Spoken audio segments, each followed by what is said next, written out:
Three resistors are connected across a battery as shown in the figure. What values of R and V EMF will produce the indicated currents? So here you have a multi-loop circuit with current values as given. We will call this current as I1 and the current at the bottom as I2. The value of I1 is 2 ampere and I2 is 3 ampere. Then we have a resistor here of 20 ohm, which I will call as R1, and value of R1 is 20 ohm. We need to find what are the values of resistor R and V EMF. So we are going to use Kirchhoff loop rule to solve this problem. And to use the loop rule, we need to show direction of traversing across the circuit. So here I'm going to choose my direction of traversing to be clockwise, going in this manner. And whatever direction of traversing you choose for one loop, you have to use the same direction of traversing for the other loop. So in both loops, we will go clockwise. Then let us label the loop. I will call this as A, B, C, D, E, and F. Now let's apply Kirchhoff loop rule to the loop A, B, C, D, and back to A. Kirchhoff loop rule says that sum of potential difference around a loop must be equal to 0. Now, what are the rules of calculating this potential difference as you go around the circuit? For a resistor, if you are going in the same direction as the current through the resistor, the potential drop across that resistor we take to be negative. Whereas if you go in direction opposite to current, the potential difference across the resistor would be taken as positive. So let's apply Kirchhoff loop rule to the bottom loop.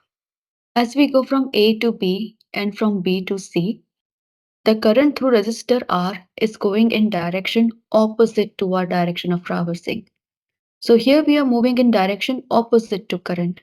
And if you are going in direction opposite to current, the potential drop across the resistor must be taken positive. So voltage drop over here will be positive I times R. Current is I1, so we write it as I1. Same with resistor R1. Again, we are going in direction opposite to the current. So I will write the potential difference across R1 to be positive I1 times R1. Then we come down to go from D to A. As you're moving from D to A, you're going in the same direction as the current I2. So potential drop across resistor R will be negative I2R. And sum of all of this potential difference must be equal to 0. Now let's substitute the values to calculate R. I1 is 2 ampere, so 2 times R plus 2 times R1. R1 is 20 ohm minus I2 is 3 ampere times R equals 0. 2 minus 3 will give you negative R plus 2 times 20, 40 equals 0. That gives me resistance of R to be equal to 40 ohm. Next, we apply Kirchhoff loop rule to the loop on the top. We will start from B, E, F, C, and B. Now, how do we apply Kirchhoff loop rule to a battery? While you are traversing the loop, if you enter the negative terminal of the battery, the potential difference of the battery here then will be taken as positive. And if you enter the positive terminal of the battery, VEMF will be negative. For the resistor, it will still be the same. If you're going in the same direction as current, potential difference across resistor will be negative. If you go in direction opposite to current, potential difference will be positive. So when we go from B to E and from E to F, we are entering the negative terminal of the battery. So VEMF here will be positive. So we write VEMF.